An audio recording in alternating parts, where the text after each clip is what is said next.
Não vou mentir pra tu, não, até hoje. Só de lembrar daquela noite, meu zóio lacreja sozinho, macho. Era quase meia-noite quando eu estava sentado na calçada. Só eu, o grilo no mato e o vento preguiçoso passando pela rua da Serrinha.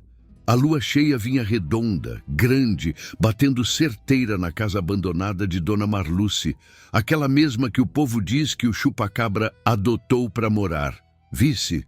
Eu já tinha ouvido as histórias tudo, galinha seca que nem couro velho, cabra estirada sem uma gota de sangue, cachorro que nunca iria mais passar na frente do portão. Mas naquela noite eu não estava de fofoqueiro, não, eu estava de olho, de guarda, de testemunha. Foi quando eu vi, na janela do quarto onde Dona Marluce gostava de rezar, duas luzes redondas acenderam, bem devagarinho. Não era vela, não era carro, não era nada desse mundo que eu conheço. Era como se dois olhos tivessem despertado lá dentro, me encarando. E o pior, eu tive a nítida impressão de que me reconheceu. Arrepiou tudo. A rua, que já era silenciosa, ficou muda de vez. Nem cachorro latiu, nem coruja piou, nem nada. Só aquele brilho parado, vigiando, como se estivesse esperando alguma coisa ou alguém. Aí foi que eu entendi. Aquela noite não era igual às outras. Ou eu descobria o que danado aquele bicho queria com a casa de Dona Marluce, ou eu ia virar só mais um nome na lista de fulano que enlouqueceu mexendo com o que não devia. Porque o povo fala que o chupa-cabra escolheu aquela casa por causa de um segredo antigo. Eu, seu Nivaldo da Serrinha, vi de perto as pistas tudo. Agora, se tu vai acreditar ou não, aí já é contigo. Rapaz, deixa eu voltar pro começo, senão tu não entende direito o peso desse causo. Meu nome é Nivaldo Pereira, mas o povo daqui só me chama de seu Nivaldo da Serrinha mesmo. Nasci, cresci e me acabei tudo nessas ladeiras de Jacobina. Já fui garimpeiro, já fui servente, já trabalhei em venda, hoje vivo mais de aposentadoria, pescaria no açude e conversa fiada na calçada, que é o que resta para quem já dançou forró demais na vida. Visse, Jacobina, se tu não conhece, é uma cidade bonita, cercada de morro, serra, pedra e poeira. Quando o sol tá quente, parece que derrete até o juízo da gente. Quando a chuva cai, é aquela beleza de cheiro de terra molhada, o povo botando cadeira para fora para ver água descer na rua. De noite, principalmente na lua cheia, fica tudo meio prateado. As telhas brilham, o mato lá em cima da serra fica parecendo cabelo de velho iluminado. A Serrinha é um bairro mais pro alto. Um sobe e desce desgramado, rua de calçamento meio torto, casa tudo colada uma na outra, cachorro magro, menino correndo descalço e rádio ligado alto na hora do jogo. Todo mundo conhece a vida de todo mundo, mesmo quando não quer. Segredo ali dura menos que gelo em lata de leite quente. Quer dizer, quase todo segredo. Porque se tem uma família que o povo respeita, tem medo e fala baixo quando o assunto aparece. É a da Dona Marluce. Dona Marluce era daquelas mulheres antigas, de vestido florido e avental, cabelo preso num coque apertado e rosário na mão. Uma mulher direita, trabalhadora, sempre com um bolo de milho assando, um café no fogo, um cheiro de alho e cebola na casa. Criou filho, neto, sobrinho, agregado. Sempre tinha alguém dormindo num colchão extra na sala. A casa dela ficava bem na curva da rua, numa parte que a lua cheia pega em cheio, sem dó. Era uma casa simples, mas grande. Varanda na frente, quintal fundo, galinheiro, umas fruteiras, um pé de goiaba e outro de acerola. De tarde, a sombra do telhado descia devagarinho no muro, até tomar conta do chiqueiro das galinhas. Eu conheço aquela visão desde que me entendo por gente. Agora, tinha uma coisa naquela casa que sempre me deixava com a pulga atrás da orelha. Um quarto que vivia trancado. Desde novo que eu reparava. Eu ia lá entregar alguma coisa, fazer um serviço, consertar torneira, ajeitar tomada e aquele quarto sempre fechado. Um cadeado feio, pesado, pendurado para dentro, e a chave sumida dentro do vestido de Dona Marluce. Quando alguém perguntava o que tinha ali, ela respondia rápido: coisa velha, Nivaldo, tralha, coisa de família, e mudava de assunto ligeiro, começava a falar de receita, de vizinho, de qualquer outra coisa. Eu nunca vi nada estranho mesmo, até o tal do bicho resolver aparecer. Mas não vou me adiantar, não. Naquele tempo, antes da desgraça começar, a vida na serrinha era do jeito de sempre. O som da moto subindo ladeira, o bar de Zé Pequeno tocando música brega, as mulheres botando roupa no varal, as velhas rezando na calçada com um terço na mão. A quinta-feira tinha feira no centro e o povo descia cedo para comprar verdura, carne, farinha. À noite, quando o vento soprava do lado certo, dava até para ouvir de longe o barulho da igreja, o sino tocando. Eu morava bem na mesma rua de Dona Marluce, umas 4 casas abaixo. Vizinho safado eu não era, mas eu via tudo. Naquela casa entrava gente de tudo que era lugar, parente de fora, gente pedindo oração, mulher chorando na sala enquanto Dona Marluce segurava sua mão e rezava baixinho. Essa mulher tem uma fé diferente, o povo dizia. Tudo ela resolve num canto de oração. Tinha quem acreditasse que ela mexia com coisa. Tinha quem jurasse que não, que era tudo santidade. Eu, pessoalmente, sempre achei que ela sabia de uns negócios que não contava para ninguém. Porque às vezes, no meio da noite, eu via a luz do quarto dela acesa, a sombra dela passando no teto, rezando, andando de um lado para o outro, como se estivesse discutindo com alguém que ninguém via. Até que veio a tal manhã das galinhas. Lembro como se fosse hoje. O sol mal tinha esquentado o chão e eu estava na frente de casa, preparando um café preto para tomar com cuscuz, quando escutei o grito: "Meu Deus, minha Nossa Senhora!" Era a voz de Dona Marluce, esganiçada, rasgando a rua. Eu derrubei quase o bule todo no chão, macho véi. Saí correndo, quase tropeço num cachorro, e quando chego no portão dela, já tinha umas 3 vizinhas espiando para dentro. "Que foi, mulher?" Perguntei com o coração apressado. "O que aconteceu?" Ela estava no quintal, de avental, mão na cabeça, o olho arregalado. "Minhas galinha, Nivaldo, minhas galinha, tudo morta." Eu entrei. A cena me deu um negócio no peito. As galinhas dela, umas 8, 9, estão tudo estiradas no chão do galinheiro, umas por cima das outras, asa aberta, pescoço torto. Mas o estranho não era isso, não. Estranho é que não tinha uma gota de sangue, macho. Nem nos bichos, nem no chão. Parecia que alguém tinha sugado tudo, deixado só a carne pálida, seca, do jeito que lençol fica quando passa muito tempo no sol. "Raposa faz isso, é?" perguntou a vizinha Fátima, já fazendo o sinal da cruz. "Raposa não é, não", respondi, coçando o queixo. "Raposa faz uma bagaceira, arranca pena, arrasta bicho. Aqui tá tudo arrumado demais." O portão estava fechado por dentro, não tinha buraco na tela. Não tinha pegada no chão. Só aquela visão de estrago limpo. Seu Assis, o vizinho da esquina, chegou logo depois com o chapéu amassado e o cigarro no canto da boca. "Isso aí é algum moleque fazendo maldade", ele decretou. "Tem muito sem vergonho por aqui que não presta." "Mas entrou por onde, Assis?" perguntei. O cadeado do portão estava trancado. Ele deu de ombros, mas eu vi no olho que nem ele acreditou muito no que estava dizendo. A verdade é que todo mundo ficou meio sem resposta. No começo, o povo tratou como conversa de um dia só. Foi bicho, foi gente, foi praga, foi olho gordo das invejosas, mas eu vi que Dona Marluce ficou diferente. A mulher, que sempre foi faladeira, no resto do dia passou calada, o olhar perdido, andando pela casa como se estivesse fazendo conta mental. À noite, a luz do quarto dela ficou acesa até mais tarde do que o normal. Uns 2 dias depois, eu estava sentado na calçada, olhando o movimento, quando ela passou na porta. "Nivaldo, venha cá um instante." Entrei. Ela me levou para a cozinha. Fechou a porta, olhou para um lado e para o outro como se tivesse medo até da geladeira ouvir. O senhor não achou aquilo estranho demais, não? Perguntou baixinho. Estranho achei. Sim, senhora, respondi. Mas nesse mundo tem coisa que a gente não explica. Ela suspirou fundo, passou a mão no rosto. Tem promessa antiga nessa casa, seu Nivaldo.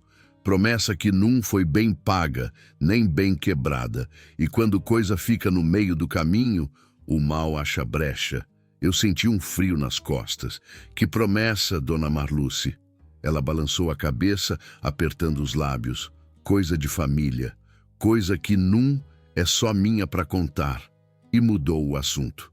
Me ofereceu café, falou de outra coisa qualquer. Mas a frase ficou batendo dentro da minha cabeça que nem colher em prato de alumínio. Promessa que não foi bem paga, nem bem quebrada. Se tivesse parado por aí, a gente tinha só mais uma história estranha para contar na feira. Mas o bicho, seja lá o que fosse, não estava satisfeito. Não, na semana seguinte foi a vez das cabras de seu Ivaldo, o vizinho de muro de dona Marluce. Foi de madrugada. Eu acordei com um barulho seco, tipo um tropeço forte, e depois um gemido de animal que me cortou por dentro. Levantei na carreira, olhei pela janela, mas a rua estava escura. Só aquele clarão branco da lua lá em cima, desenhando as sombras das casas. Não vi nada se mexendo. De manhã, antes mesmo do café, já tinha gente gritando de novo.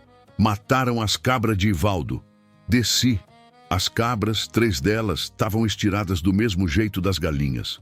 Corpo inteiro, quase sem marca de dente, sem pedaço arrancado, sem sangue.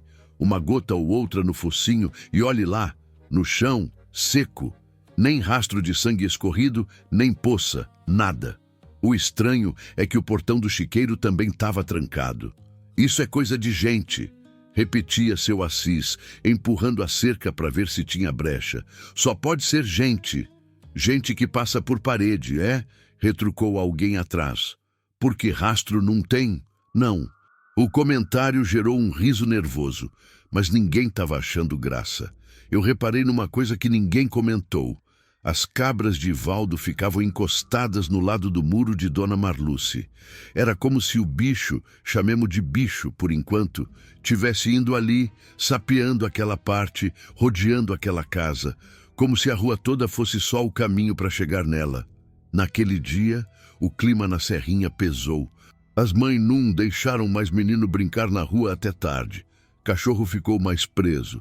Gente comentou de trancar porta até cedo. À noite, a calçada esvaziou mais cedo do que o normal. E foi assim que começaram os primeiros cochichos. Já ouviu falar de um bicho que suga o sangue dos outros? Chupa-cabra, que o povo fala que tem por aí na roça. Pois é, dizem que é pequeno, torto, feio, com olho grande. Eu ri da primeira vez que ouvi. Deixe de conversa, homem. Falei num tom meio de deboche. Isso é invenção de filme, de história mal contada. Deve ter algum cabra folgado por aí se divertindo com o medo do povo. Mas por dentro eu não estava tão seguro. Não. Naquela mesma noite, sentei na minha calçada e fiquei olhando direto para a casa de dona Marluce. A lua cheia estava querendo encher de novo, subindo devagar, clareando a ponta do telhado, desenhando o contorno da janela do tal quarto trancado. A rua estava mais quieta que o normal. O vento passando sem fazer barulho nas folhas do pé de goiaba. Eu vi a sombra de dona Marluce lá dentro, andando de um lado para o outro. Parecia que ela segurava alguma coisa nas mãos. Talvez um terço, talvez um papel. Em certo momento, a sombra parou de frente para a janela, como se estivesse olhando na direção da rua. Eu tive a sensação besta de que ela me viu, mesmo com a luz só por trás dela. E aí ouvi uma reza diferente. Não era Pai Nosso, não era Ave Maria. Eram umas palavras arrastadas, antigas, coisa que eu nunca tinha escutado na igreja. Parecia mais um pedaço de canto indígena misturado com puxada de ladainha. Fiquei todo arrepiado, parecendo que o vento tinha passado por dentro de mim em vez de por fora. Na manhã seguinte, encontrei com ela perto do portão. A senhora tá bem, dona Marluce? Perguntei. tentando parecer natural. Ela me encarou por uns segundos, como se estivesse avaliando se podia confiar em mim. Eu tô, seu Nivaldo. Quem não tá é essa rua. Como assim? Ela olhou para o alto, para a lua que já estava minguando e respondeu: tem coisa rondando por aqui. E não é de agora, não. Só que agora. Agora acordou. Foi embora sem explicar mais nada. E o tempo foi passando. Um dia vinha uma história de cachorro que não queria mais comer. Noutro, de gato que sumiu. Noutro, de porco que amanheceu ofegante, como se tivesse corrido a noite inteira sem sair do lugar. Nada parecia tão grave quanto as galinhas e as cabras, mas tudo apontava para a mesma linha no mapa imaginário da Serrinha. A rua de Dona Marluce.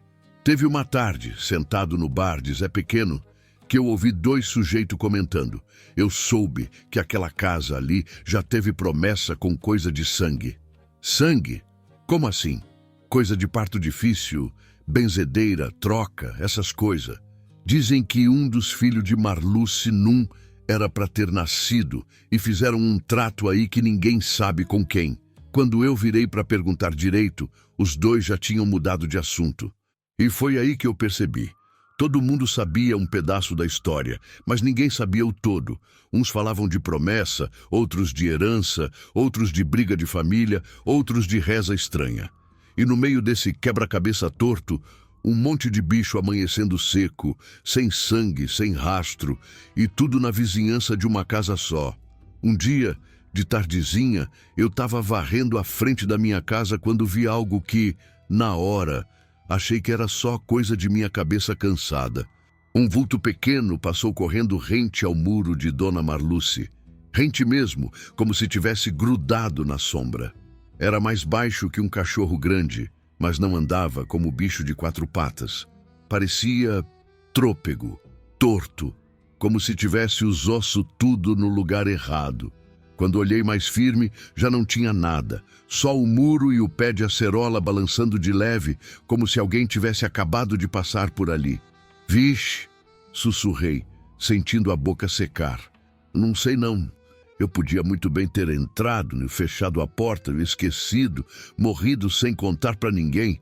Mas o cabra, quando vê a primeira rachadura no chão, não imagina o tamanho do buraco que tem por baixo, né? Naquele dia, quando o sol desceu de vez e a lua se levantou montada no céu de Jacobina, a rua da Serrinha já não era mais aquela rua normal de antes. Tinha algo ali, rondando, testando a coragem do povo. E, principalmente, vendo até onde podia ir com a casa de Dona Marluce. E foi só depois disso que começaram a dizer, em voz baixa e com medo de ser ouvido: tu soube? Disseram que o chupa-cabra escolheu uma casa para rondar aqui na Serrinha. O resto tu vai ouvindo de mim, devagarinho. Porque esse causo, meu amigo, não é dessas histórias que a gente termina num gole só. É como café forte, se tomar apressado, bate no coração errado. Eu, seu Nivaldo da Serrinha, não sou muito dessas modernagem, não. Mas meu neto encheu tanto o meu saco que acabou me ensinando a botar esses vídeos na internet. Disse: vô, o senhor tem história que dá mais medo que filme de terror. O povo vai gostar. Se vão gostar, eu não sei. Sei é que medo dá. Principalmente quando eu lembro da fase em que a coisa aqui na rua começou a ficar diferente, mas ainda dava para fingir que estava tudo normal. Era o tempo dos primeiros sinais. Depois das galinhas de Dona Marluce e das cabras de seu Ivaldo, a rua ficou meio atravessada. Mas o ser humano é bicho teimoso, né? A gente vai se acostumando até com o perigo, contanto que ele não bata bem na nossa porta.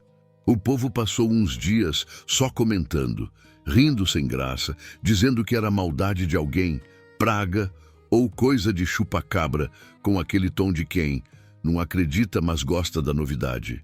Só que, de mansinho, o negócio foi tomando corpo. Primeiro foram os uivos. Aqui na Serrinha sempre teve cachorro para tudo que é lado. Vira-lata magro, cachorro de raça improvisada, bicho que late para vento, para moto, para nada. Mas umas noites depois, eles começaram a latir diferente. Não era latido de quando passa desconhecido, nem de quando ouve outro cachorro. Era um latido embolado com gemido, num tom que eu nunca tinha escutado. E de vez em quando, no meio do latido deles, vinha um som de longe, um uivo fino, comprido, que não parecia coisa daqui. Não era cachorro, não era gato, não era coruja, não era nada que eu conseguisse botar num bicho conhecido. Era um negócio seco. Sabe quando a gente passa a mão no vidro e faz aquele chiado arrastando? Imagine esse chiado transformado em grito. Era mais ou menos isso.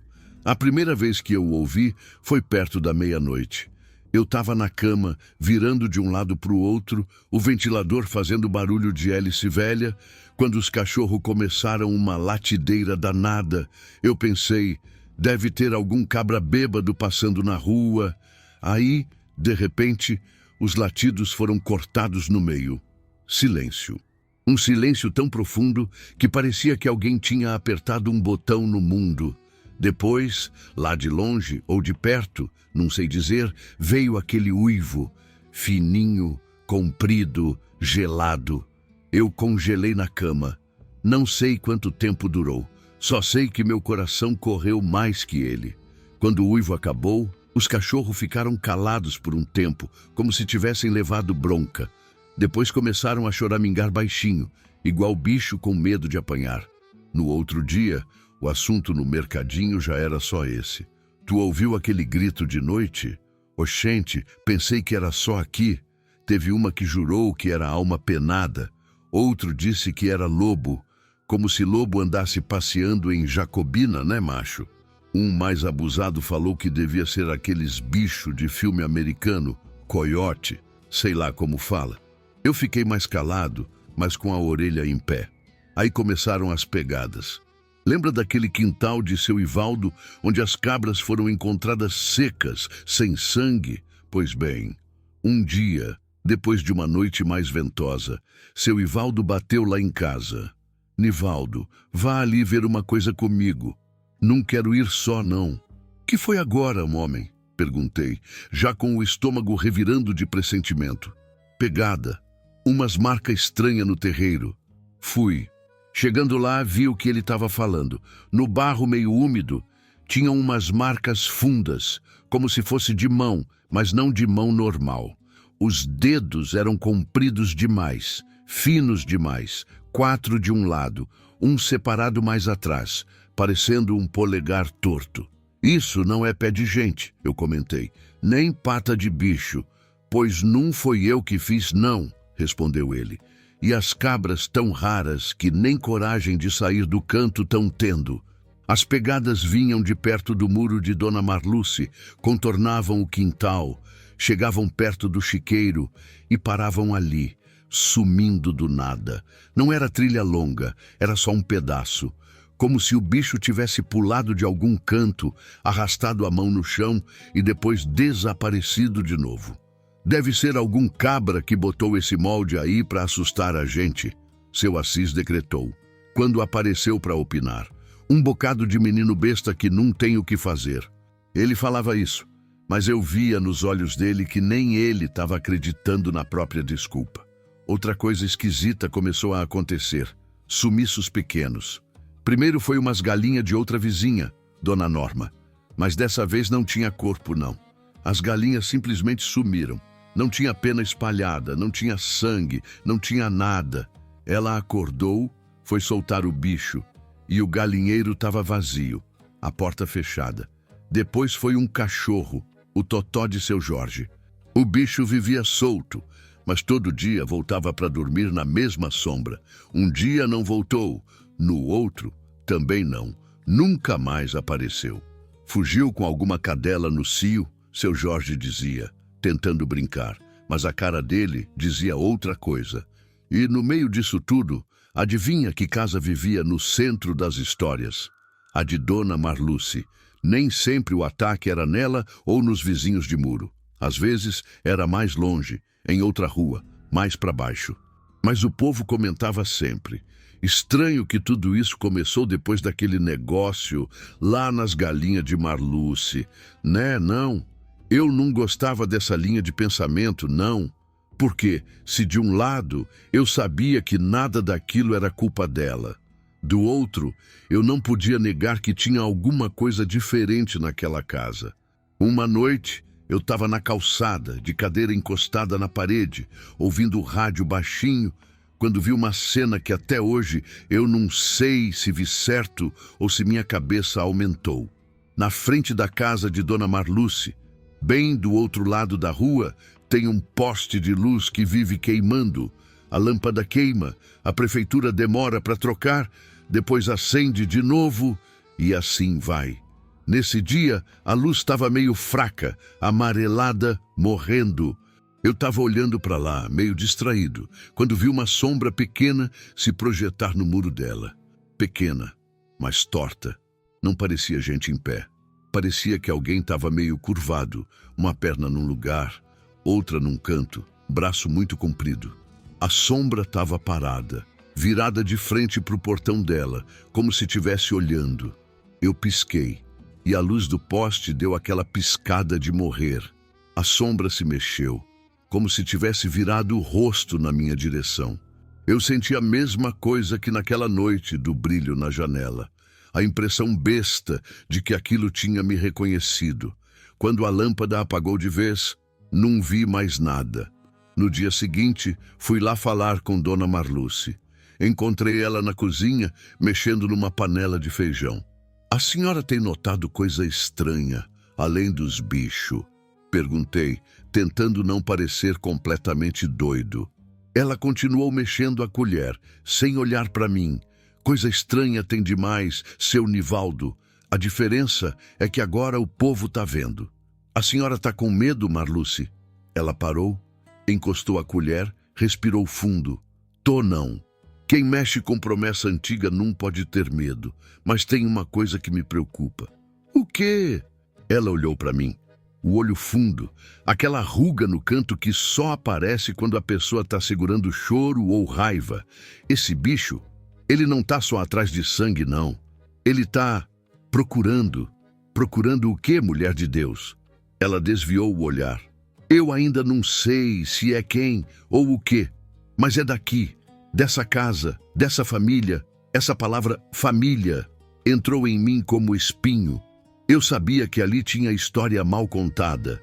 Desde novo, eu ouvira falar de um filho de Marluce que tinha saído de casa brigado, jurado de nunca mais voltar.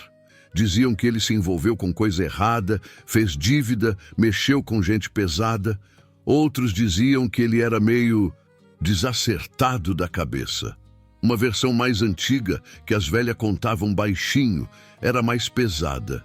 Diziam que, quando ele nasceu, o parto foi tão difícil que o médico quase desenganou os dois, mãe e filho. No desespero, a família fez uma promessa, que, se a criança sobrevivesse, eles dariam de volta uma vida em troca, mas ninguém nunca explicou se a promessa foi cumprida direito. Essas coisas de promessa, eu te digo, é igual contrato de banco. Se tu não entende as letras miúdas, se lasca. Um dia, sentado no bar de Zé Pequeno, vi dois homens conversando sobre isso, sem saber que eu estava escutando. Rapaz, aquele menino de Marluce, tu lembra dele? Lembro nada. Quase não andava por aqui.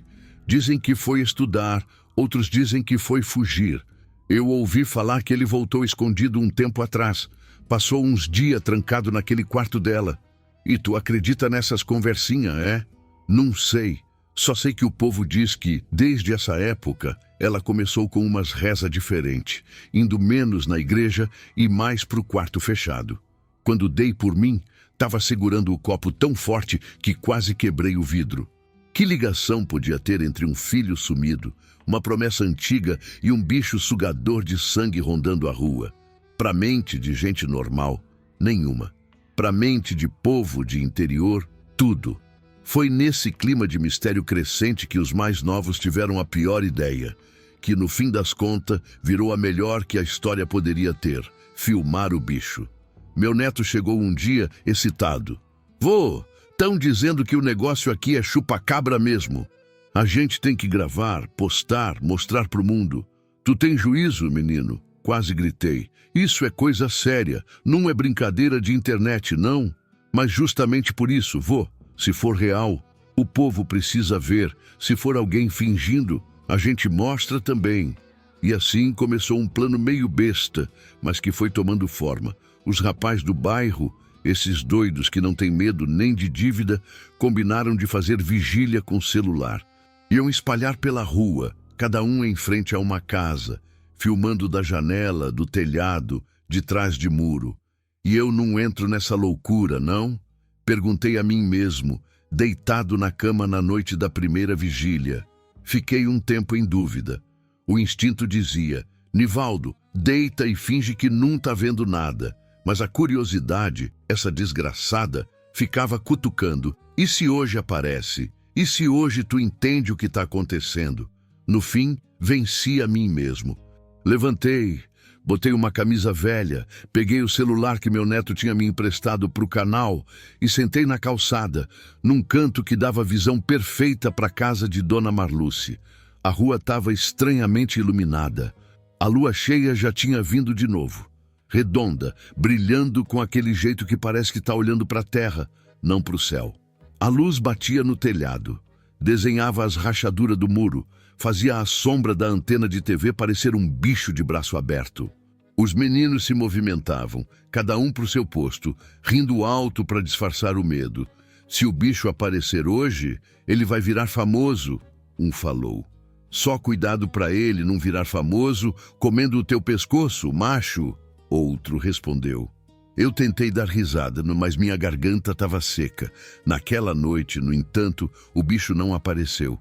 Pelo menos não pra gente. O que teve foi mais uivo, mais cachorro chorando, mais sombra passando onde não devia. Mas nada que a câmera pegasse direito. As filmagens saíram tudo tremida e escura, sem nada que provasse coisa nenhuma. Só deixaram a rua mais nervosa. Esse bicho é esperto, alguém comentou. Parece que ele sabe quando está sendo vigiado. E é aí que entra outra pista, daquelas que a gente não sabe se é verdade ou invenção. Começaram a dizer que o chupa-cabra sente quando falam o nome dele. Não é para ficar chamando, não, advertiu uma senhora, a velha Lurdinha. Cada vez que o povo fala chupa-cabra em voz alta, é como se fosse um apito chamando o bicho. Teve gente que acreditou e parou de falar o nome. Começaram a chamar de ele, o bicho, o de lá. Outros repetiam de propósito, para provar coragem. Chupa-cabra, chupa-cabra, chupa-cabra. Eu não vou mentir. Não. Parei de chamar. Quando precisava comentar, dizia o bicho. Vai que, né? Enquanto isso, dentro da casa de Dona Marluce, o ambiente estava mudando também. Ela começou a sair menos. Às vezes, passava o dia inteiro sem abrir a janela da sala. Mas à noite...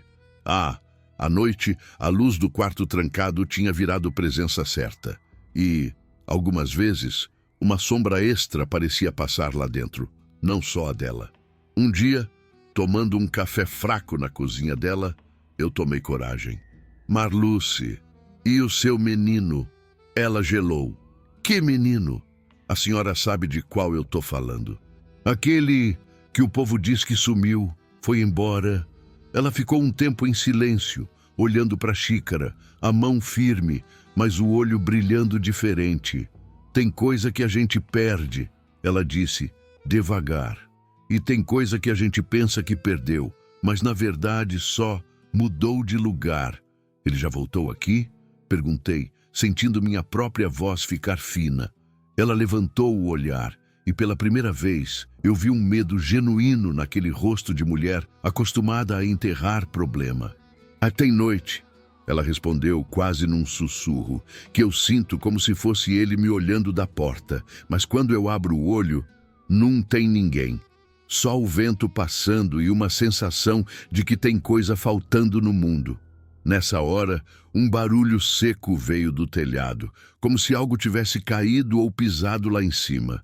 A gente se entreolhou, gelado. Ela se levantou, foi até a janela, abriu só uma fresta. Eu acompanhei, não sei se por coragem ou por falta de inteligência. Lá fora, a rua estava vazia, mas o pé de goiaba ali do lado do muro balançava de um jeito diferente do resto, como se algo tivesse acabado de usar ele como apoio para subir. Do alto, vindo de não sei onde, um uivo curto ecoou. Dessa vez não comprido como antes. Foi rápido, só um aviso. Eu fechei a janela quase na pancada. Naquela noite, deitado na cama, pensei numa coisa que nunca tive coragem de dizer para ninguém. E se esse bicho, seja lá o que fosse, não tivesse só escolhendo a casa de Dona Marluce, mas alguém de dentro dela? Se era o filho, se era a própria Marluce, se era o tal segredo de promessa, eu não sabia. Mas a sensação de que estava tudo ligado só fazia crescer. E isso, meu amigo, foi só o começo. A fase dos sinais, dos uivos, das pegadas, dos sumiços, dos cochichos. A calmaria ainda dava tempo da gente fingir bravura, fazer piada, inventar teoria, mas o medo verdadeiro, aquele que bota o coração da gente no bolso do short e manda a gente olhar 2 vezes para trás antes de entrar em casa, esse ainda estava chegando. Porque teve um dia não, uma noite, em que o bicho cansou de só rondar. Aí ele resolveu se mostrar de vez. Mas isso aí é conversa para o próximo capítulo. Vice? Macho, se até aqui tu tava achando que era só conversa de interior, se prepara, viu? Porque de agora para frente foi que o negócio começou a feder de verdade. Até então dava para dizer, é bicho, é gente ruim, é fofoca.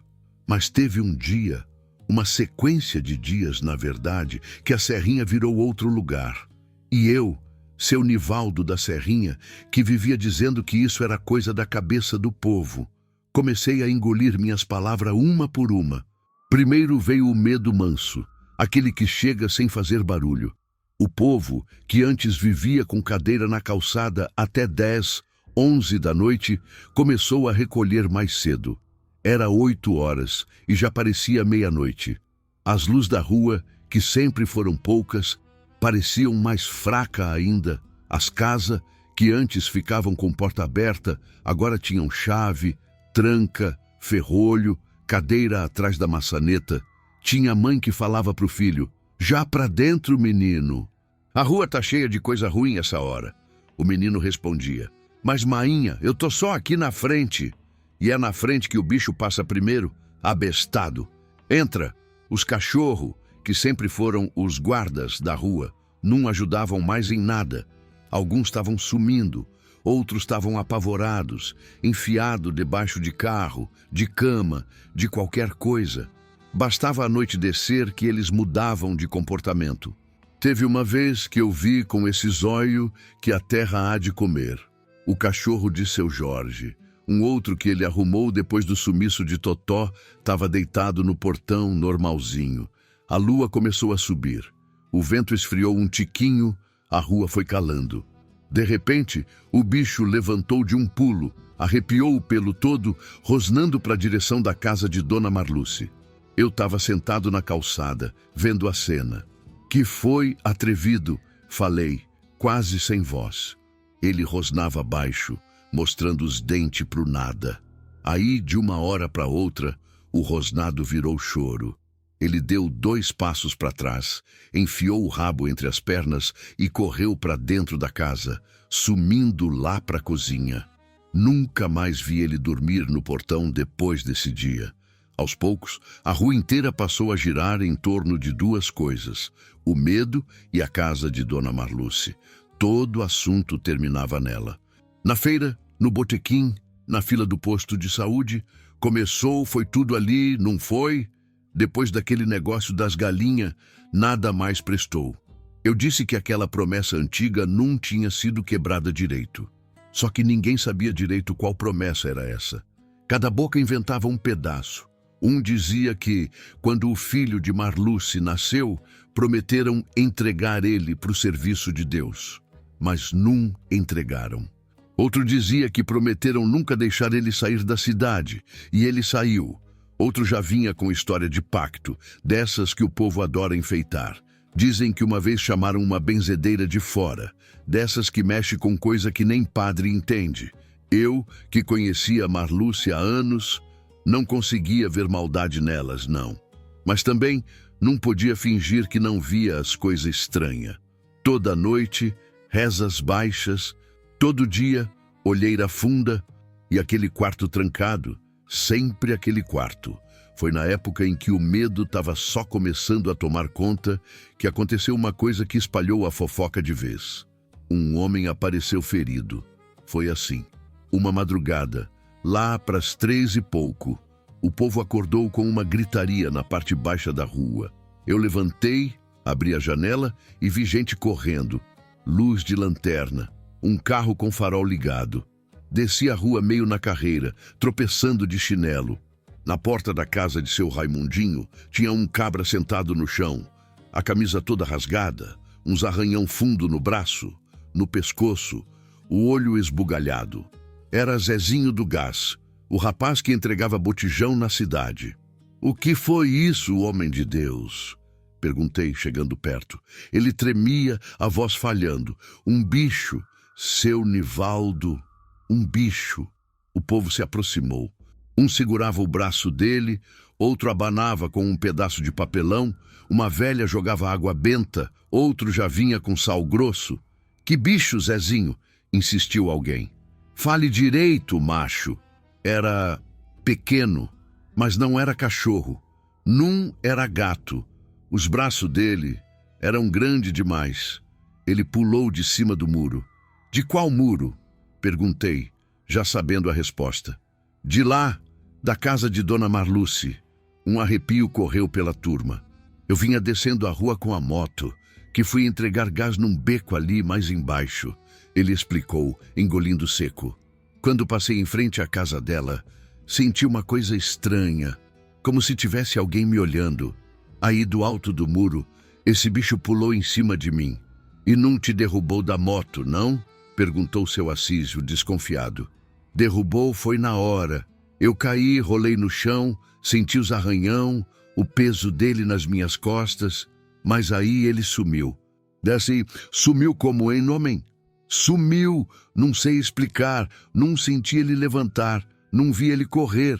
Quando percebi, não tinha mais nada, só essa dor aqui." A história, como toda história de interior, saiu rodando mais ligeiro que fofoca de parente. Em menos de 2 horas, já tinha virado assim. Zezinho viu o bicho de frente, olho no olho. O bicho grudou no pescoço dele para sugar o sangue. Mas ele se benzeu e escapou. Ele estava levando gás para a casa de Marluce e o bicho não deixou. Cada um aumentava um pouquinho, né?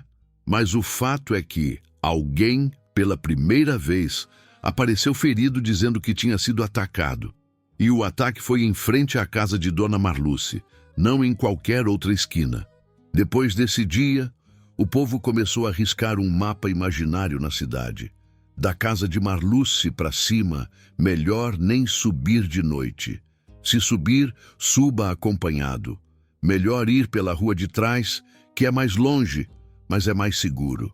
A serrinha, que já era meio esquecida pelo resto da cidade, virou quase um território proibido. Muita gente do centro passou a evitar subir. E quem morava aqui começou a sentir um peso no peito, como se tivesse um aviso não escrito na placa da rua. Entre por sua conta e risco. As igrejas encheram, tanto a católica quanto as evangélicas. Um padre fez sermão só falando de medo, de fé, de não andar em caminho de trevas. Um pastor fez culto de libertação, expulsando tudo quanto era espírito que o povo achava que tinha na rua. "Isso não é bicho, isso é demônio", ele gritava, o suor escorrendo. Por outro lado, os mais céticos começaram a montar teoria. Um rapaz que tinha feito curso de biologia, não sei onde apareceu com conversa de animal desconhecido, espécie nova, mutação, experiência em laboratório da região. "Isso é bicho real, minha gente", ele dizia, "só não foi catalogado. E tu acha que se tivesse laboratório aqui por perto, a prefeitura não Tinha tomado conta para tirar foto? Retrucava outro. Tinha um grupo jurando que era gente fantasiada. Teve até um boato de que uma turma de fora, de outra cidade, estava vindo fazer filmagem de pegadinha de terror para a internet. Diziam que era eles que estavam matando o bicho, fazendo barulho, botando medo. Uma noite, esses valentões das teorias resolveram desmascarar a farsa. Juntaram uns 4, 5, tudo de maior, uns com porrete, outros com lanterna, um com uma faca enfiada na cintura, e foram rondar a rua, ainda mais ali por perto da casa de Marluce. Eu vi quando passaram, gritando: "Se for gente, hoje apanha. Se for bicho, hoje morre." Eu, sinceramente, achei que o máximo que ia acontecer era eles ficarem com sono e irem para casa. Mas não foi bem assim, não. Lá para quase 2 da manhã, eu acordei com um barulho de correria danada. Abri a janela e vi 2 dos corajosos descendo a ladeira quase de joelho, tropeçando, caindo. Um deles jogou a lanterna longe.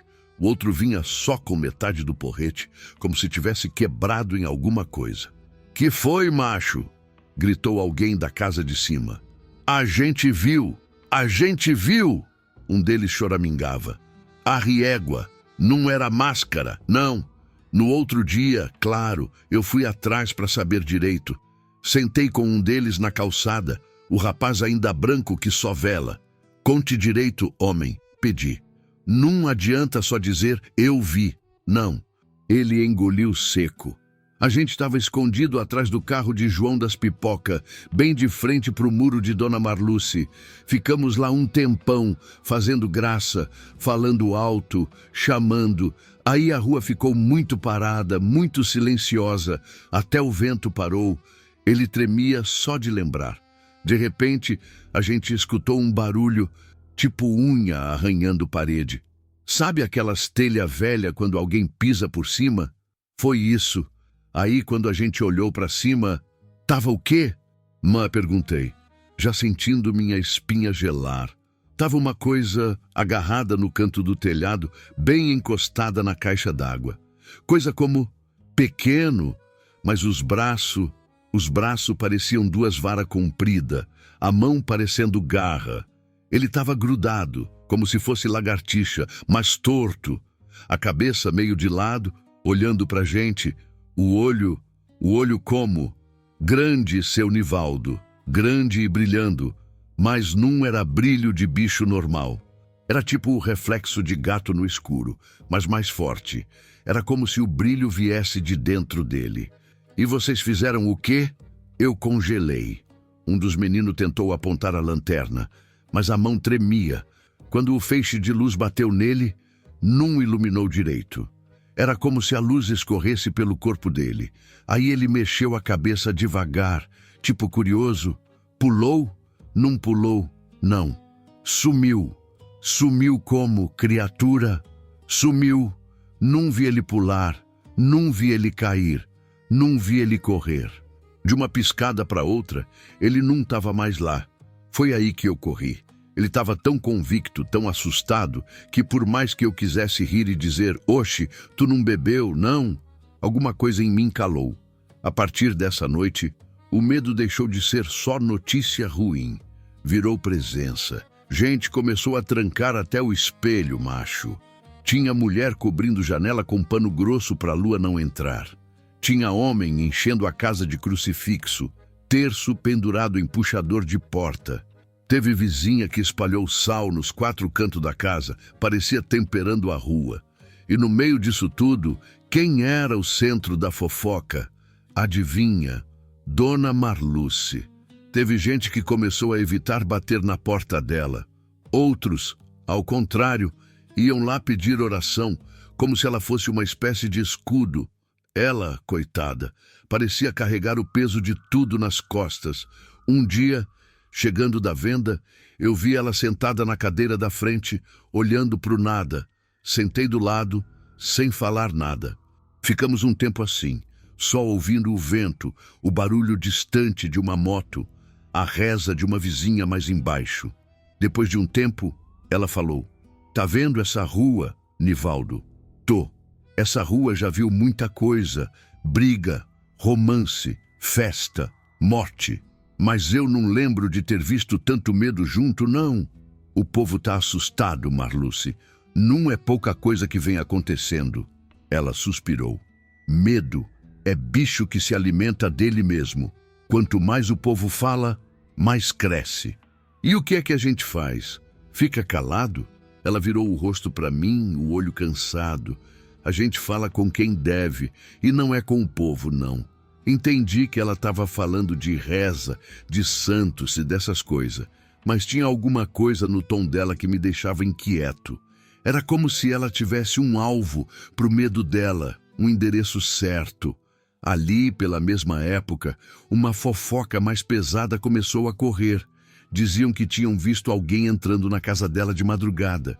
Evite, Nivaldo, me disse uma vizinha língua grande. Dona Fafá. Juro pela alma da minha mãe. Era um homem, magro, alto, entrando pelo portão, ela abrindo, tudo no escuro.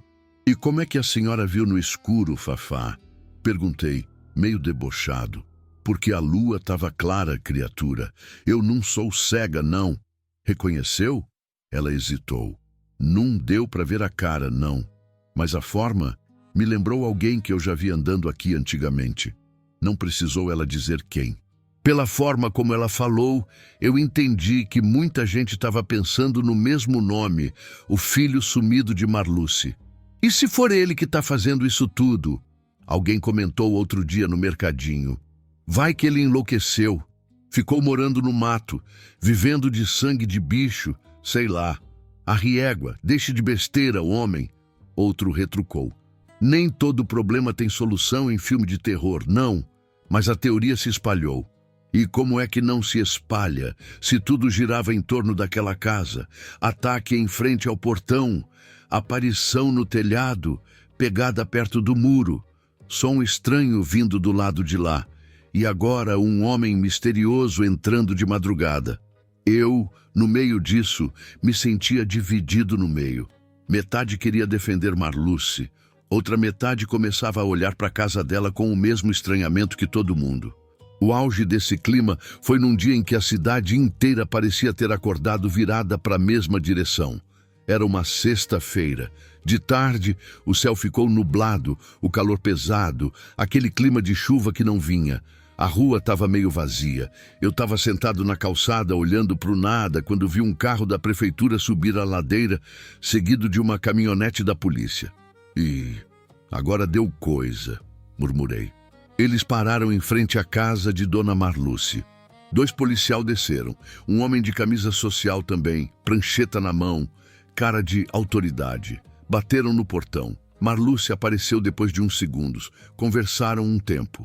Não dava para ouvir tudo, mas via o gesto, dedo apontando para a rua, para a janela, para o telhado. As vizinhas começaram a abrir porta, janela, cortina, persiana, o que tivesse. Em 5 minutos, tinha mais olho observando que formiga em açucareiro. Eu ouvi um pedaço de conversa quando me aproximei um pouco, fingindo que estava indo para o mercadinho. Muita denúncia, dona. A senhora precisa permitir a vistoria. É pro bem da comunidade. Vistoria. Essa palavra ecoou. A prefeitura, a polícia, sei lá quem, queria entrar na casa de Marluce. Procurar o quê? Bicho? Gente? Prova de alguma coisa?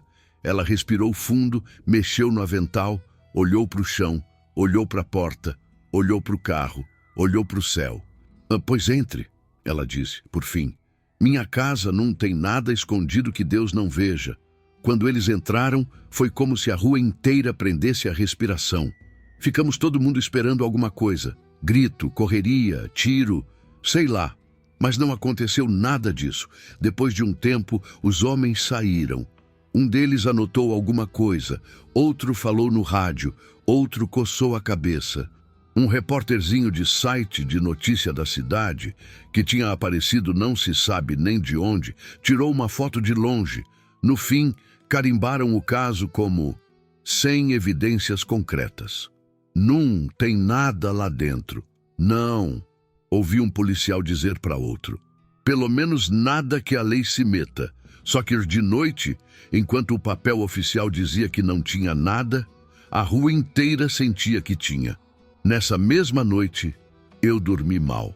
Tive sonho embrulhado, pesadelo com muro, com olho brilhando, com criança chorando. Acordei suando, a boca seca, o coração disparado. E aí aconteceu a gota d'água para o meu ceticismo acabar de vez. Era quase 3 da manhã quando acordei com um barulho estranho. Tic, tic, tic. Não era relógio. Parecia algo batendo leve na janela da sala, que dava para a rua. Levantei devagar, tentei não fazer barulho e fui até a porta. Não acendi a luz de casa. Só abri a cortina da janelinha. Só um pouquinho para espiar. A rua estava iluminada pela lua, tudo meio prateado. A casa de Marluce, na curva, parecia maior do que de dia. As janelas dela estavam fechadas. A porta trancada. Nenhum movimento. Por um segundo, achei que tinha imaginado o som. Aí ouvi de novo. Tic, tic. O barulho vinha da minha própria janela. Segurei a respiração e olhei para o vidro de lado. Foi quando vi. Um dedo comprido, magro, cinzento, com a unha escura, batendo de leve no canto do vidro. Só a ponta. Como se alguém, do lado de fora, tivesse testando. Eu não vi o rosto, não vi o corpo inteiro. Nada. Só aquele dedo, naquela mão que parecia mais uma garra. Mas eu vi de bem perto, tão perto que dava para ver umas veias finas passando por baixo da pele. Eu paralisei. Nem coragem de gritar eu tive. O dedo ficou ali, mais uns 2 ou 3 segundos, fazendo aquele som baixo, irritante e curioso, como se estivesse perguntando, e se eu apertar mais? Do nada, o dedo parou e sumiu. O coração da gente tem hora que bate tão rápido que parece que vai escapar pela boca. Eu encostei as costas na parede, escorreguei até o chão, tentando puxar o ar que não vinha. Quando criei coragem e abri a porta de casa, uns minutos depois, a rua estava vazia. Mas bem na parte baixa da janela, no barro perto da parede, tinha 2 marquinhas fundas, como se algo tivesse fincado ali uma garra para se apoiar. Naquela madrugada, sentado sozinho na sala, eu falei em voz alta, só para mim mesmo. Tá certo, eu acreditando ou não, esse negócio tá aqui. E foi aí que o medo, que até então era só dos outros, entrou em mim de vez. Eu que vivia dizendo, é bicho, é gente, é invenção. Comecei a rezar mais, a olhar para o teto antes de dormir, a ouvir barulho de telha como se fosse pisada, a ver qualquer sombra maior como se fosse o tal do bicho. Mas, apesar do medo, uma outra coisa crescia junto, a vontade de entender. Porque uma coisa eu te digo, e digo de peito aberto, eu prefiro ter medo de algo que eu entendo minimamente do que viver assustado com coisa que eu nem sei o que é. E no fundo, bem lá no fundo, eu sentia que esse bicho, esse chupa-cabra, esse Odilá que tinha escolhido a casa de Dona Marluce, não estava aqui à toa. Tinha motivo, tinha alvo, tinha história por trás. Só que para descobrir, alguém ainda ia ter que olhar ele de frente. E essa oportunidade estava chegando. Porque por mais que o medo tenha se espalhado, por mais que a rua inteira tremesse, teve uma noite em que tudo que era cochicho virou grito, tudo que era sombra virou corpo, tudo que era talvez virou eu vi. Foi a noite da vigília séria, aquela que não foi só brincadeira de menino de celular, a noite em que a gente finalmente se encontrou com o bicho. Mas isso aí, meu amigo, é assunto para o próximo capítulo. Macho, até hoje, quando eu fecho o olho e lembro daquela noite, meu peito parece apertar igual tampa de panela de pressão. Eu, que vivi 70 e tantos anos nessa terra, nunca vi, nem ouvi, nem senti nada parecido com o que aconteceu na vigília da Serrinha. E vou te contar direitinho, viu? Sem correr, sem inventar, mas do jeito que eu vi, do jeito que eu ouvi e, principalmente, do jeito que eu senti. Porque tem coisa que a vista enxerga, mas só o corpo entende. A noite que começou errada, o dia da vigília séria, não foi escolhido. Não, Foi empurrado para a gente. Desde cedo, a rua estava estranha. Você já viu o dia que parece ter um peso no ar? Aquele calor parado, sem vento, sem barulho, como se o mundo tivesse prendido o fôlego. Pois foi assim. A serrinha inteirinha acordou torta. O céu estava estranho, um azul desbotado, quase branco, e umas nuvens fininhas passando rápido demais lá em cima. No chão, parecia tudo parado. Os passarinhos ficaram calados. Os cachorros também. Até as galinhas das vizinhas não cacarejaram. Hoje tem coisa, disse seu Assis, passando a mão no queixo. O povo concordou. A cidade inteira parecia saber. Até o silêncio sabia. Quando a noite chegou, a lua subiu redonda, brilhando tão forte que parecia sol doido. Uma luz branca, fria, seca. A rua refletia aquele brilho como se fosse metal. E a casa de Dona Marluce, macho, ela parecia viva. Cada sombra ali era uma ameaça. Cada clarão parecia um olho, e aquele quarto trancado, como sempre, estava com a luz acesa. A decisão que mudou tudo, aquela ladainha de menino com celular, brincando de valentão, tinha acabado. Agora era sério. A rua já tinha visto demais. Arranhão em gente, pegada torta, barulho de telhado, dedo no vidro da minha janela e, principalmente, a impressão, aquela sensação do cão, de que o bicho estava ficando mais ousado. E foi por isso que os homens resolveram fazer vigília de verdade. Hoje a gente não vai só filmar, não, disse João das Pipoca. Hoje a gente vai entender o que está acontecendo. Ou morre tentando, completou alguém, meio brincando, meio falando sério. Tinha uns 10 homens no grupo. João das Pipoca, com seu estilingue de borracha grossa, os 3 irmãos de Zé Pequeno, valentão até na missa, seu Raimundinho, que levou o terço, 2 primos de fora que estavam visitando e ficaram animados demais com a história. E eu, seu Nivaldo, com o coração do tamanho de um caroço de pinha. A gente combinou o seguinte: ficaríamos espalhados pela rua, cada um atrás de um muro, de um carro, de uma esquina, mas todos com visão da casa de Dona Marluce. Ninguém ia entrar, ninguém ia pular muro, ninguém ia mexer com promessa alheia. A gente ia só olhar. Pelo menos era o plano, o começo da vigília. Lá para as 10h30, o vento voltou a soprar. Mas não era vento feliz, de noite boa. Era vento murcho, sussurrado, como se viesse do chão, não do céu. Eu fiquei atrás do meu muro, em frente à minha casa, olhando fixo para a casa de Marluce. Tava tudo quieto. Tinha uma lâmpada fraca no poste, piscando lento, igual olho de gente cansada. Os homens estavam espalhados, cada um no seu canto, todos calados. Só dava para ouvir coração batendo e respiração presa. Aí veio o primeiro sinal, um estalinho leve no telhado da casa de Marluce, depois outro e outro, como se alguém estivesse andando devagar, com cuidado, como se soubesse que estava sendo observado. Tá em cima, sussurrou alguém. Eu senti o corpo inteiro arrepiar. O estalo virou arranhão, e o arranhão virou aquele som inconfundível que eu já tinha ouvido na minha janela. Mas dessa vez, era no telhado. A aparição. De repente, a luz do poste piscou 3 vezes. Plim, plim, plim, e apagou. A rua mergulhou num breu pesado. O único clarão era a lua, iluminando o telhado como farol de cemitério. Foi aí que ele apareceu. Primeiro, vi só a mão. Uma mão fina, comprida, quase cinzenta, se agarrando na beira do telhado. Depois, a outra. Devagar, lenta, silenciosa. O corpo subiu logo depois, torto, franzino, mas rápido, como se os ossos fossem feitos de borracha. Ele se debruçou na beira do telhado, olhando para a rua. E macho, os olhos dele... Oxente, só de lembrar eu sinto um frio subindo pela espinha, redondos, grandes, claros, brilhando igual 2 lâmpadas dentro de um pote. Mas num era brilho refletido, era brilho dele, como se ele enxergasse na alma da pessoa. A rua inteira parou. Foi como se a gente tivesse sido empalhado.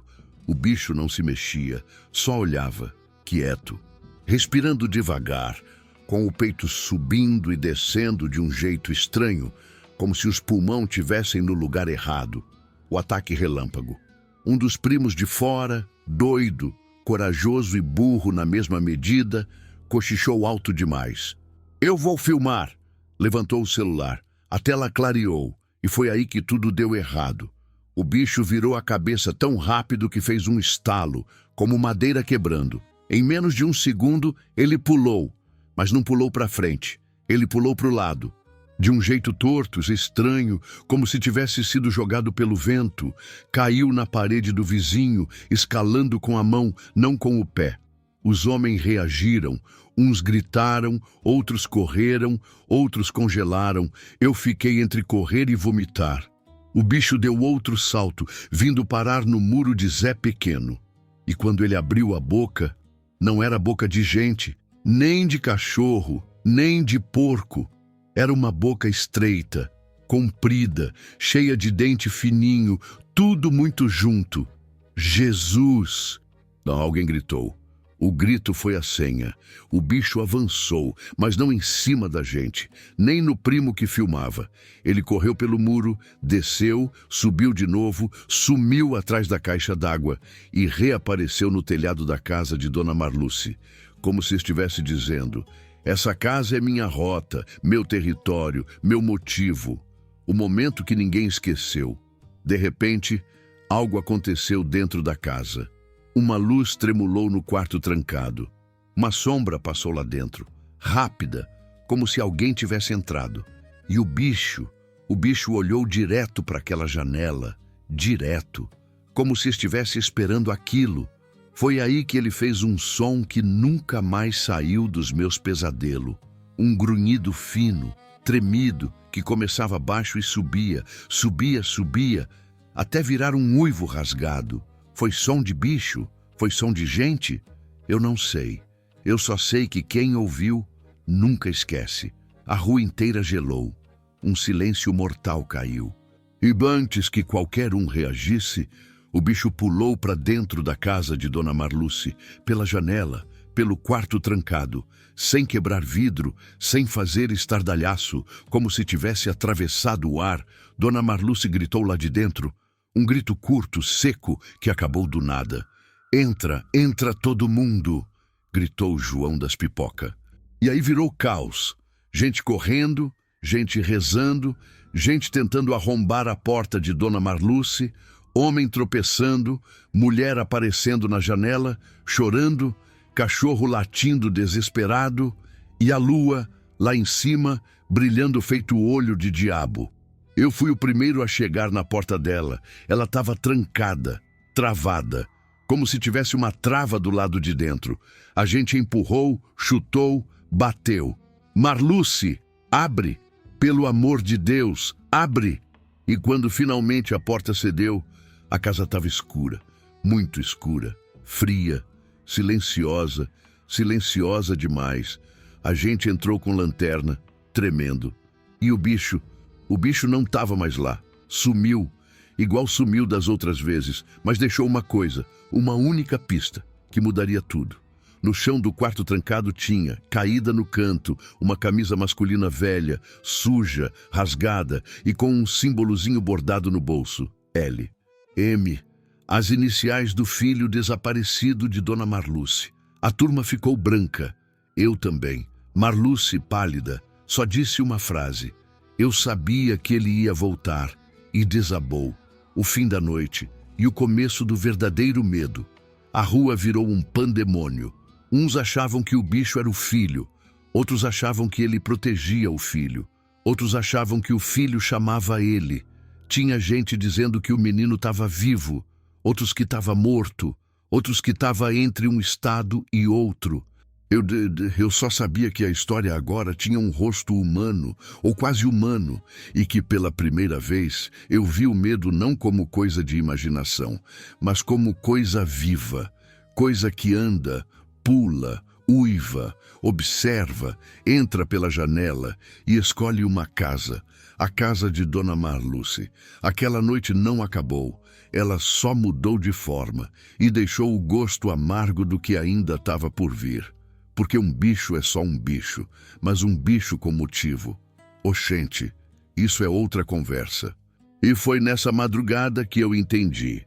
A vigília não tinha acabado nada, ela só tinha começado, e no dia seguinte, a cidade inteira ia ver as consequências. Macho, o sol nasceu naquele dia como se não tivesse visto nada da noite anterior, como se o mundo não tivesse virado de cabeça para baixo, como se a Rua da Serrinha não tivesse passado pela pior madrugada desde que existe gente morando ali. Mas nós vimos e nós lembrávamos. E o dia seguinte foi pior do que a madrugada, porque a noite assusta, mas o dia expõe, mostra o que sobrou, mostra o que o medo fez. E naquele amanhecer, meu amigo, a Serrinha acordou de ressaca de pavor. Amanhecer sem canto de passarinho. Acordei antes das 5, sem dormir direito. A cama virou lugar de tortura. Fechava o olho, via os braços compridos daquele bicho agarrando no muro. Abria o olho, via o clarão da janela e achava que era ele voltando. Quando levantei, parecia que a casa inteira estava respirando devagar, como se até as telhas tivessem medo de ranger. Abri a porta e sentei na calçada. Nada de passarinho cantando, nada de cachorro latindo, nada de galinha ciscando no terreiro dos outros. A rua amanheceu muda, e isso, para lugar de interior, é o mesmo que dizer que o dia nasceu torto. Foi quando Dona Norminha passou correndo com um pano cobrindo a boca. Seu Nivaldo, o senhor viu? Viu o quê, criatura? A casa de Marluce, o muro dela, vá lá ver. Meu coração apertou. Os rastros que o bicho deixou, levantei devagar, as pernas meio moles. Caminhei pela rua ainda cheia do sereno da madrugada. À medida que eu chegava perto da casa de Marluce, via gente se juntando, mulher de bata, homem ainda de bermuda de dormir, menino segurando a barra da camisa da mãe. Quando virei a curva, macho. O muro da casa de Dona Marluce estava todo arranhado. Arranhado como se um bicho tivesse descido ali com pressa. Rasgos fundos, tortos, irregulares. Parecia marca de unha comprida, mas não eram 4, nem 5. Eram 3, sempre 3. Riscos fundados que cortavam o reboco e pegavam no tijolo por baixo. Isso foi ontem de noite, disse seu Raimundinho, botando a mão na cabeça. Eu ouvi esse som, achei que era a caixa d'água mexendo. Caixa d'água? Disse outra mulher. Minha filha, isso é arranhão de coisa grande. Os homens que tinham participado da vigília estavam ali também, cada um mais abatido que o outro. Os primos de fora estavam pálidos, feito vela de procissão. E no chão, bem na terra batida perto da porta, tinha outra coisa, pegada, mas não de pé humano, nem de pata de cachorro, e nem igual às pegadas que vimos nos quintais dias antes. Essa era diferente, mais funda, mais pesada, mais presente, como se o bicho tivesse parado ali por um tempo, observando, decidindo, pensando. Era uma marca oval, longa, com 3 pontas marcadas na frente, tipo dedo comprido, e uma atrás, torta. João das Pipocas se agachou, pegou um palito do bolso e começou a medir. Veja o tamanho, Nivaldo. Olha aqui. Eu tô vendo. Respondi, a boca seca. Ele marcou a medida no dedo. Era maior que a palma da minha mão. Isso aí não foi gato. Não. Nem cachorro. Nem homem. Nem demônio anda assim, disse Dona Lurdinha, fazendo o sinal da cruz 3 vezes. Alguém sugeriu, pode ter sido um tamanduá. A rua inteira em uníssono, respondeu. Oxente, tamanduá que anda no telhado, que pula muro, que entra pela janela sem quebrar vidro. A turma estava desesperada para encaixar aquilo em algum bicho conhecido. Mas aquilo não cabia no mundo normal. A sala de Dona Marluce e o quarto trancado. A porta da casa dela ainda estava aberta desde a madrugada. Não tinha quem tivesse coragem de fechar. A gente foi entrando aos poucos, com respeito, com medo, com aquela sensação estranha de que alguma coisa dali podia olhar de volta. O quarto trancado estava do mesmo jeito em que ficou depois do ataque. Porta aberta, luz apagada, cheiro esquisito, meio de poeira velha misturada com um suor diferente como de bicho do mato. Mas o que chamou a atenção do povo não foi o cheiro, foi a camisa. Aquela camisa velha, suja, com as iniciais L.M. no bolso. As letras bordadas à mão, cada pontinho de linha feito com capricho antigo. Isso é de Lázaro, disse Dona Lurdinha, a primeira a nomear. O nome caiu como pedra. Lázaro, o filho desaparecido. O que fugiu, o que juraram que nunca mais voltou, o que tinha promessa no meio e o pior, o que todo mundo achava que estava morto. Ele voltou? Perguntou alguém. Ou virou isso aí? Murmurou outro. Ou está sendo perseguido por isso aí. Ou está escondido lá dentro. Ou está preso no quarto. Cada um inventou uma história e nenhuma tranquilizava. Marluce abatida. Marluce estava sentada na cozinha com os cotovelos na mesa e as mãos na cabeça. Eu nunca tinha visto ela tão pequena, tão frágil, tão acabada.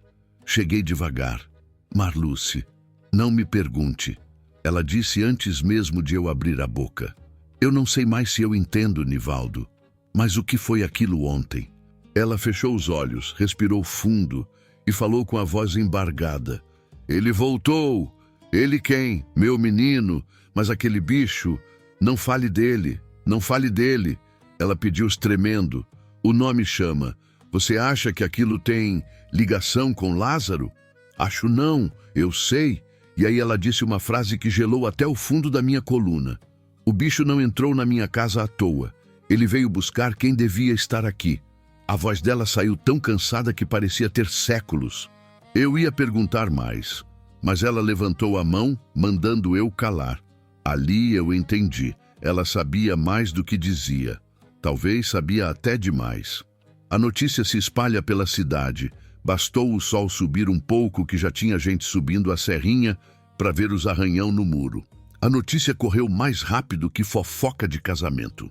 Em menos de 2 horas, já tinha gente filmando, repórterzinho local, grupo de curioso, pastor com Bíblia, padre com água benta, vendedor ambulante querendo lucrar com a história, chapéu anti-assombração, minha senhora, só R$10. Isso é claro, polícia que chegou, olhou, fotografou, conversou e depois disse, pode ter sido animal selvagem. A rua, em coro, respondeu, oxente, de 4 metros de altura?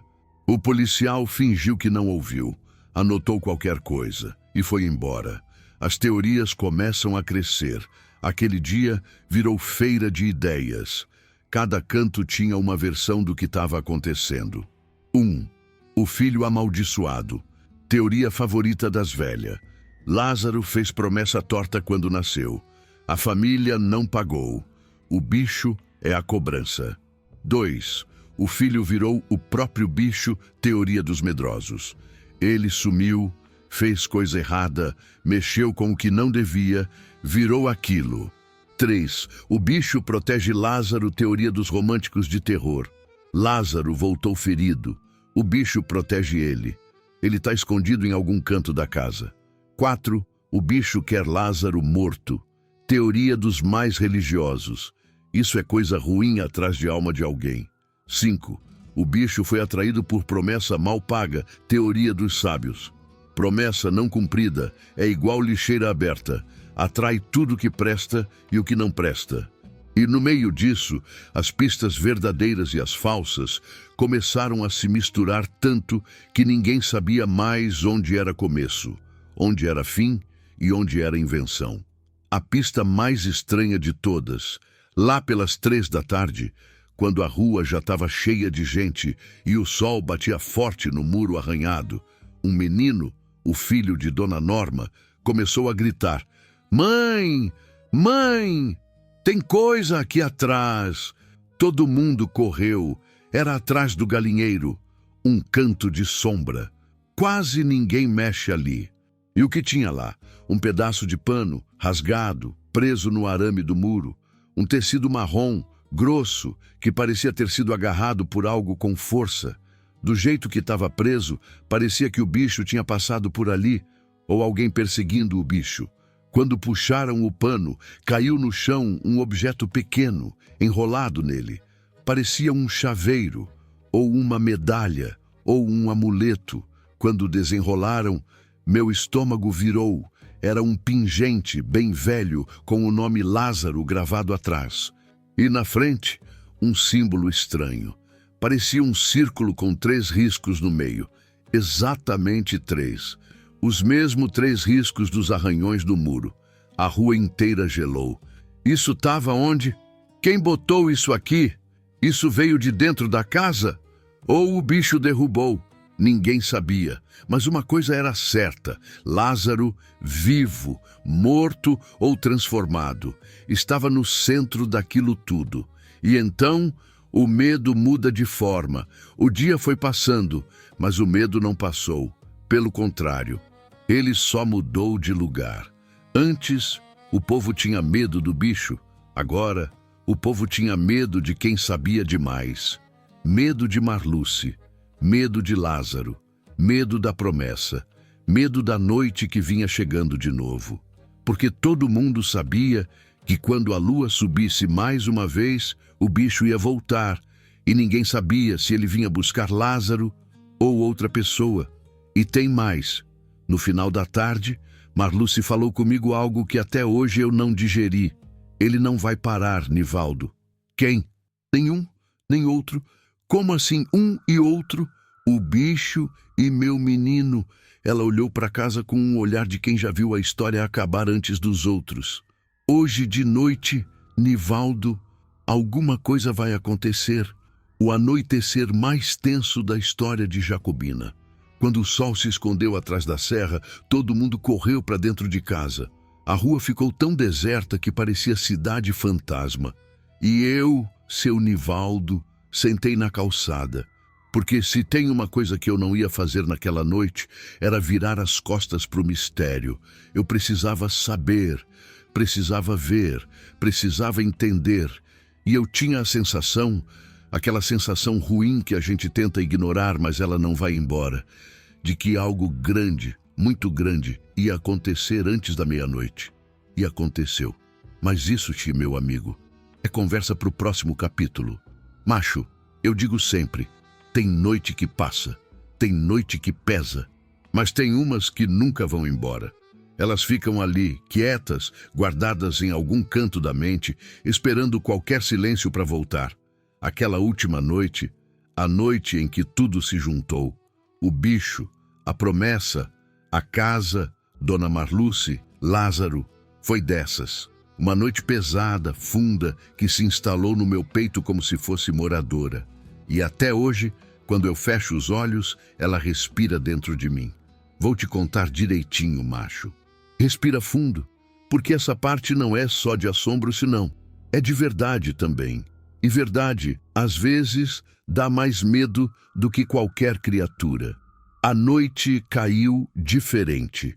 O dia já tinha sido estranho, cheio de rastro, arranhão, camiseta antiga de Lázaro, pingente com símbolo que parecia marca do bicho. Mas quando o sol desceu atrás da serra, a riégua, foi como se o mundo tivesse mudado de cor. O vento parou de novo. A lua subiu mais rápido do que o normal. O silêncio ficou pesado, daqueles que parecem ter vontade própria. Eu estava sentado na minha calçada, sem coragem de entrar, mas sem coragem de ir embora.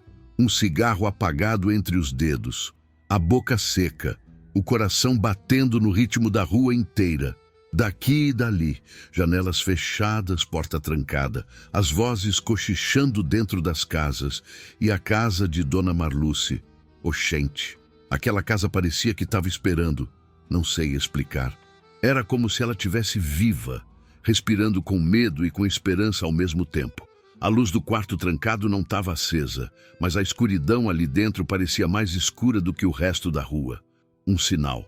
Lá para as 9 e pouco, ouvi o som, leve, baixo, arrastado, tic, tic, tic, igual aquela vez na minha janela, lembra? Só que agora, o som vinha da casa de Marluce. Eu congelei. As costas ficaram suadas de repente. Olhei para cima. Vi o telhado da casa dela se mover. Bem devagar, como se alguém estivesse andando lá em cima. Alguém leve, mas de passo longo. Foi aí que vi a sombra. Uma silhueta torta, magra, longa. Não. Sussurrei. De novo. Não. Mas era. O bicho estava ali. De volta. Mais perto do que nunca. A porta que se abriu. Do nada, sem vento, sem toque, sem nada, a porta da casa de Dona Marluce abriu sozinha. Eu ouvi o rangido daqui, um som seco, velho, cheio de ferrugem. A rua inteira ouviu, dava para sentir. A luz da lua iluminou a sala dela pela metade, e eu vi, lá dentro, uma sombra, parada. Marluce? Chamei baixinho, mas a garganta travou. A sombra não respondeu, mas não parecia o bicho. Também não parecia ela. Era outra coisa, mais humana, mais em pé, mais triste. Eu me levantei, as pernas tremendo feito vara verde. Dei uns passos e foi aí que ouvi a voz. Não era grito, não era sussurro, era fala de gente triste, muito triste. Vinda lá de dentro. Mãe! Eu parei na hora, o sangue gelou. Eu olhei pela porta e juro pelo que é mais sagrado, eu vi Lázaro, o filho perdido. Era ele, o rosto de quem já sofreu demais, magro, cabelo crescido, olho fundo, parecia com fome, cansado, perdido, mas vivo. Lázaro, eu falei, quase sem ar. Ele não me respondeu, só olhava para dentro da casa, como quem procura alguém que sempre esteve ali.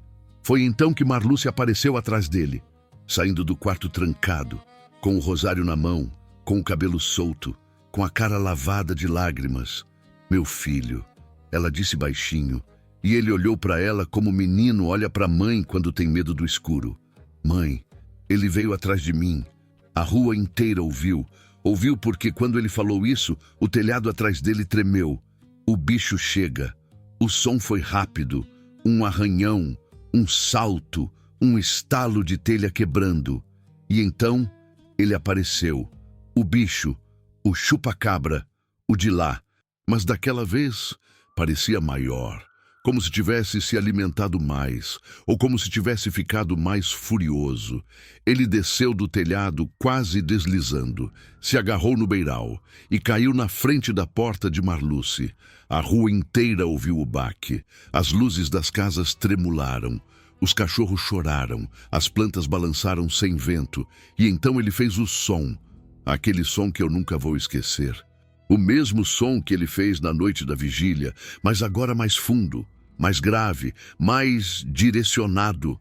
Não era um uivo, era um chamado, um aviso, um pedido ou uma ordem. Eu não sei. Até hoje, não sei. Mas ele não olhava para mim, nem para os outros, nem para a rua.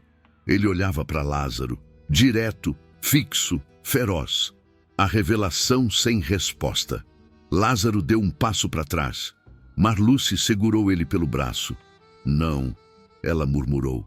Não leva meu filho. Eu nunca vi tanto medo e tanta dor num olhar só. O bicho avançou um pouco, devagar, como se estivesse estudando, calculando, reconhecendo. Eu fiz a promessa. Marluce disse, a voz tremendo. Eu fiz, mas eu não sabia. Eu não sabia o que ele ia querer em troca. Quando ela disse isso, eu senti o chão sair debaixo dos meus pés. Promessa. O rumor antigo, o segredo, o pacto, tudo se encaixou. Não explicava tudo, mas mostrava o caminho. Ela continuou. Eu pedi a vida dele, Senhor. Pedi que ele não morresse no parto. E a troca? A troca? Eu não entendi. Ela caiu de joelhos, chorando. Lázaro tentando segurar ela.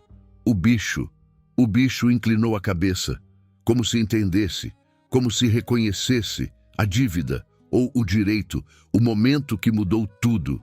De uma vez só, Como se a rua tivesse prendido o fôlego, o bicho deu mais um passo. Lázaro se encolheu. Eu senti. Todo mundo sentiu. Aquilo ali era a hora. Ou o bicho levava ele, ou algum milagre acontecia, ou algum desastre, ou alguma coisa no meio disso tudo. E foi nesse momento, bem nessa hora, que a luz da lua ficou mais forte, muito mais forte, iluminando a porta da casa de Marluce. E aí, macho, algo aconteceu.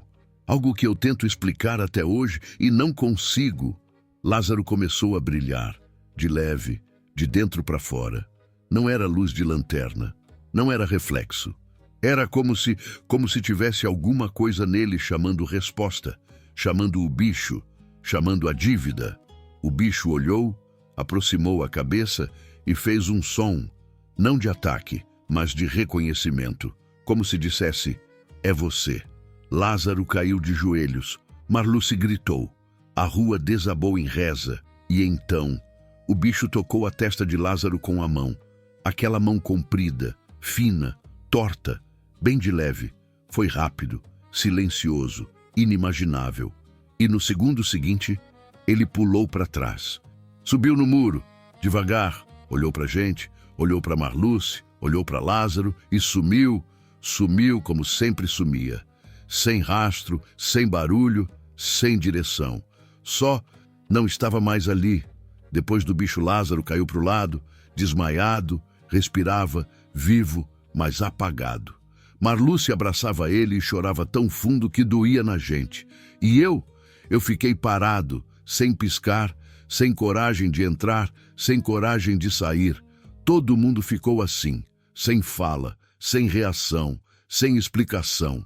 A rua inteira parecia ter visto Deus e o diabo ao mesmo tempo. As perguntas que ficaram de manhã. Lázaro estava acordado. Disse que lembrava de pouca coisa. Disse que tinha voltado para casa uns dias antes. Escondido, sem coragem de bater na porta. Dizia que se sentia observado antes mesmo de chegar. Dizia que o bicho seguia ele, mas, quando perguntaram se ele sabia por quê, ele fechou o rosto. Não, respondeu. Eu só sei que ele não queria matar, pelo menos não a mim. E isso deixou a rua pior ainda, porque se ele não queria Lázaro morto, então queria o quê? Ninguém sabe. Eu também não, nem hoje, contando essa história anos depois. A moral, se é que tem. Eu aprendi uma coisa com tudo isso, macho. Tem mistério que não precisa de resposta para ser verdade. E promessa é coisa séria. Tem promessa que salva, tem promessa que prende, tem promessa que cobra. E tem promessa que não deveria ser feita nunca. Dona Marluce nunca explicou direito a dela. Lázaro também não. O bicho, menos ainda. Mas a rua sabe, sente, respira a história até hoje. E eu aprendi outra coisa também. O medo não é o bicho. O medo é o espaço dentro da gente onde o bicho cabe. E o que rondou a serrinha colocou muita coisa para caber dentro da gente. E até hoje, a casa de Dona Marluce ainda está lá. Lázaro mora com ela. Ninguém nunca mais viu o bicho tão de perto. Mas e quando a lua cheia bate certinho na janela do quarto trancado, agora destrancado, alguns juram ver duas luzes redondas brilhando lá dentro, do mesmo jeito de antigamente, do mesmo jeito do começo. E eu, seu Nivaldo, às vezes passo lá e sinto o vento gelar a espinha, porque até hoje ninguém sabe o que aquele bicho queria e ninguém sabe se ele realmente foi embora. Mistério não acaba, só dorme. E aqui em Jacobina tem noite que eu ainda ouço um tic-tic no telhado. E é por isso que eu digo, certas histórias a gente conta não para explicar, mas para avisar.